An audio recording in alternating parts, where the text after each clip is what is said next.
హరిహర వీరమల్లు మీరు సినిమా చూసినట్లయితే కోహినూరు డైమండ్ గురించి ఉన్న చరిత్ర. సో దాన్ని వీళ్ళు ఫిక్షనల్గా చెప్పారు. యాక్చువల్ స్టోరీ ఏందో మనం తెలుసుకుందాం. సో ఈ డైమండ్ని ఎవరు ధరించిన అంటే దేవి దేవతలు తప్ప, స్త్రీలు రాణులు మహారాణులు తప్ప, సో ఎవరు రాజులకు సంబంధించి ఎవరు ధరించిన అంటే వేరే వాళ్ళు ఎవరు ధరించినా వాళ్ళ పతనం స్టార్ట్ అవుతుంది. సో వాళ్ళ బ్యాడ్ లక్ వాళ్ళని వెంటాడుతుంది అనేది చరిత్ర చెప్తుంది. సో దానికి సంబంధించిన స్టోరీ తెలుసుకుందాం. ఫస్ట్ ఇది ఎక్కడ దొరికింది? 1306 సంవత్సరంలో కొల్లూరు గనుల్లో అంటే వాళ్ళు అక్కడ మైనింగ్ చేసేటోళ్ళు డైమండ్స్. సో ఆ టైంలో పురాతన కాలంలో ఉన్న సో 1306 సంవత్సరంలో సో వాళ్ళ స్టైల్లో మైనింగ్ చేసేటప్పుడు ఒక వజ్రం దొరుకుతుంది వాళ్ళకు, ఒక ఒక వ్యవసాయదారునికి. ఆయన తీసుకొచ్చి అక్కడున్న ఆ టైంలో ఉన్న కింగ్ ఎవరు, సో ఆ కింగ్కి ఇస్తారు.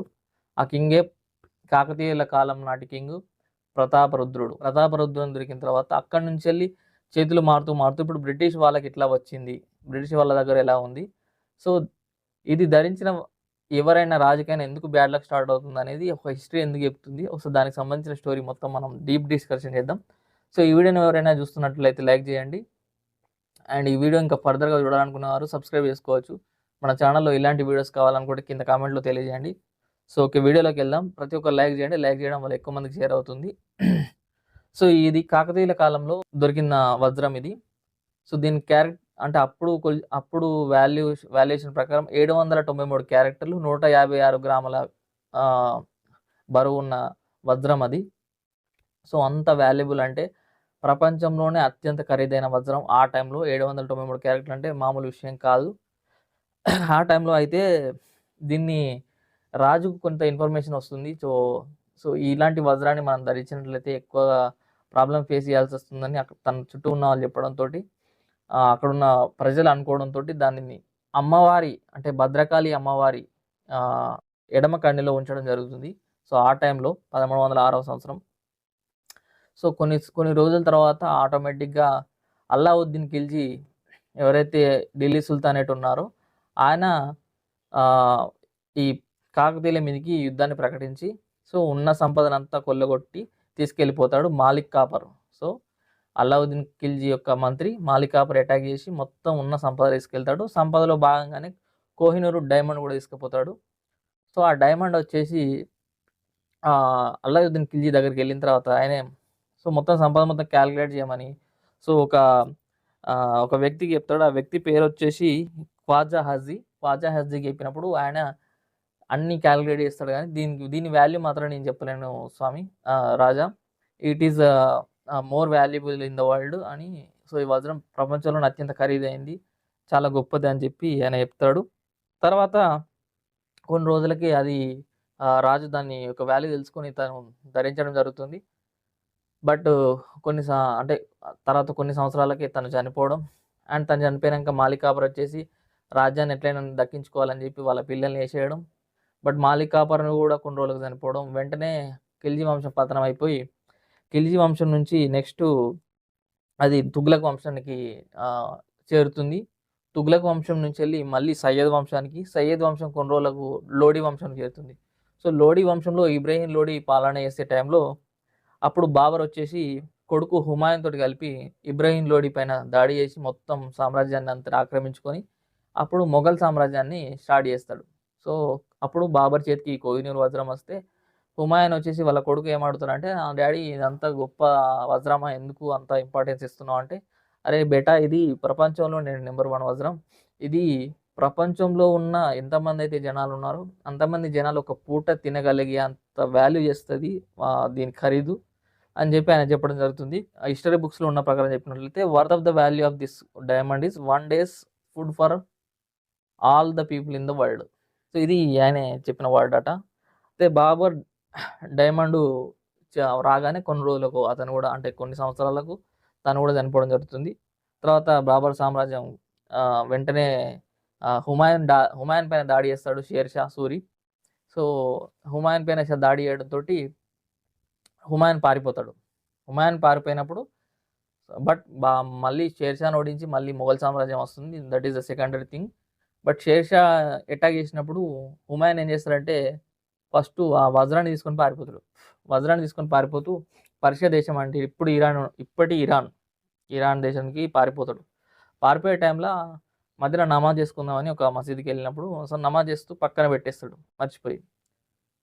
మళ్ళీ బ్యాక్ వచ్చి అరే నా వజ్రం ఏదని అనుకుంటున్న టైంలో మళ్ళీ వాళ్ళ ఒక తన దగ్గర పనిచేసే ఒక అక్బర్ వచ్చేసి తీసుకొచ్చి రాజా ఇదిగో తీసుకోండి అని చెప్పి మళ్ళీ హుమాయూన్కి ఇచ్చేస్తాడు. అప్పుడు హుమాయూన్ ఏం చేస్తాడంటే పర్షియా దేశానికి వెళ్ళిన తర్వాత పర్షియా దేశంలో ఉన్న రాజుకు ఆ రాజు పేరు ఏంటిదంటే తమ్హాజ్ అనే సో పర్షియా రాజుకు అది బహుమతిగా ఇచ్చి సో అక్కడనే నాకు సేఫ్టీగా ఉండాలనుకుంటున్నాను నేను ఇక్కడ అంటే హుమాయూన్ సేఫ్గా ఉంచుతాడు. ఉంచినప్పుడు సో కొంతకాలానికి మళ్ళీ అది ఆ రాజు యొక్క పతనం స్టార్ట్ అయిపోయి సో ఆ టైంలో ఒట్టమన్ సామ్రాజ్యం ఏదైతే ఉందో సున్నీ ముస్లింల సామ్రాజ్యం లేస్తూ ఉంటుంది, అంటే గ్రో అవుతూ ఉంటుంది. అప్పుడు షియా ముస్లింలు ఏమనుకుంటారంటే మనం కూడా ఐక్యతగా ఉండాలి, అప్పుడే మనల్ని ఎవరు ఓడించారని చెప్పి ఈ తమాజ్ దగ్గర ఉన్న ఈ వజ్రం ఎవరిదైతే ఉందో ఈ వజ్రం కోహినూర్ వజ్రం ఎవరి దగ్గర అయితే ఉందో ఈ తమాజ్ అనే రాజు సో అది మన ఇండియాలో ఉన్న ఒక రాజుకు బహుమతిగా ఇస్తాడు. అతను షియా ముస్లింకి సంబంధించిన వ్యక్తి. సో ఇది గిఫ్ట్గా ఇచ్చేస్తాడు. మళ్ళీ ఆటోమేటిక్గా అది ఇండియాకి వచ్చేస్తుంది. ఇండియాకి వచ్చిన తర్వాత మళ్ళీ రాజు మన ఇండియా నుంచి అందరి దగ్గర నుంచి చేతులు మారుతూ లాస్ట్కు షాజహాన్ చేతికి వస్తుంది. మొఘల్ సామ్రాజ్యంలో ఉన్న అప్పటి కింగ్ అయినటువంటి షాజహాన్ దగ్గరకు వస్తుంది. షాజహాను తీసుకొని సో దాన్ని నెమలి సింహాసనంలో పెడదామని చూస్తాడు. సో దాన్ని నెమలి సింహాసనంలో పెట్టాలంటే నెమలి సింహాసనం అనేది ఆ టైంలో ఇప్పుడు మనకు రేటు తెలియదు కానీ ఆ టైంలో తాజ్మహల్కి కట్టడానికి ఎంత ఖర్చు అయిందో అంతకన్నా ఎక్కువ ఖర్చు నెమలి సింహాసనం మీద ఖర్చు చేస్తాడు. అన్ని డైమండ్స్, అన్ని రకాల పెరల్స్, బంగారు అండ్ వెండి అన్నితోటి సో బంగారు పూత వేయించి ఒక నెమలి సింహాసనం తయారు చేసుకుంటే ఈ కోహినూర్ డైమండ్ అనేది నెమలి సింహాసనంలో పెడితే ఇంకా బాగుంటుందని సో దాన్ని ఒక డిజైన్ చేయమని కొనికి ఇస్తాడు. వాడు దాన్ని మొత్తం చెక్కేసి వాడు దాన్ని ఒక డిజైన్ తీసుకొస్తాడు. కానీ ఆల్మోస్ట్ 793 ఉన్న క్యారెక్టర్ల వజ్రాన్ని 280 క్యారెక్టర్లు పట్టుకొస్తాడు. 280 క్యారెక్టర్ పట్టుకురాగానే రాజు కోపం వస్తుంది. సో షాజహాన్ కోపం వచ్చి షాజహాను వానికి శిక్ష విధించి 10,000 రూపాయల జరిమానా కట్టమని సో గిఫ్ట్ ఇస్తాడు అనుకుంటే శిక్ష విధిస్తాడు. సో అది నెమలి సింహాసనంలో పెట్టేసిన తర్వాత ఒక సంవత్సరమే అంటే నెక్స్ట్ ఇయర్లోనే షాజహాన్ని మెల్లగా జైల్లో పడేసి వాళ్ళ కొడుకైనటువంటి ఔరంగజేబు వాళ్ళ అన్నలను అందరినీ వేసేసి సో రాజ్యాన్ని స్థాపిస్తాడు. కానీ ఔరంగజేబు ఒకటి ఫాలో అవుతాడు ఏంటంటే ఈ సత్కారాలు ఇట్లా రాజు అయినట్టు బిల్డప్లు అవన్నీ ఏముండద్దు మన రాజ్యంలో, అండ్ సింహాసనంలో కూడా కూర్చోవద్దు, నెక్స్ట్ తరాలు కూడా నా తరమే కాదు ఏ తరమైనా నెమలి సింహాసనంలో కూర్చోవద్దు, సో సింపుల్గా ఉండాలి అని చెప్పి ఆయన చెప్పడం వలన ఏమో సో మేబీ అదే ఆయనకు లక్ కలిసి వచ్చి ఎక్కువ కాలం పరిపాలించిన రాజు ఎవరంటే ఔరంగజేబు. ఔరంగజేబు తర్వాత వచ్చిన వాళ్ళందరూ అంతగానం ప్రభావం చూపలేదు. సో వాళ్ళందరూ చెంచాగాల లెక్క అంటే ఎక్కువగా అంత చేయలేదు.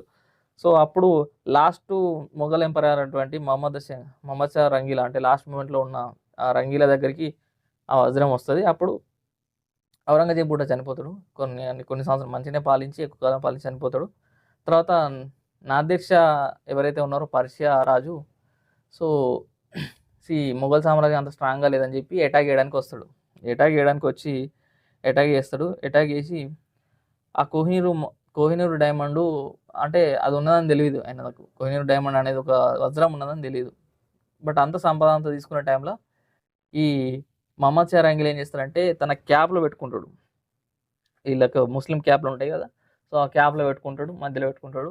బట్ అక్కడే ఉన్న ఒక ఆమె పేరు వచ్చేసి నూర్బాయ్ అనే ఆమె మెల్లగా హింట్ ఇస్తుంది నాదిర్ షాకు, ఇక్కడ మనని నెత్తిల క్యాప్లా సో వజ్రం ఉంది, అది చాలా ఖరీదైందని చెప్పి అనగానే ఆహా అవునా అని చెప్పి మెల్లగా మహమ్మద్ షా రంగీలా దగ్గర పోయి పాత సాంప్రదాయం ప్రకారం మనం క్యాప్స్ ఎక్స్చేంజ్ చేసుకుందాం అని చెప్పి వాళ్ళు అంటారు.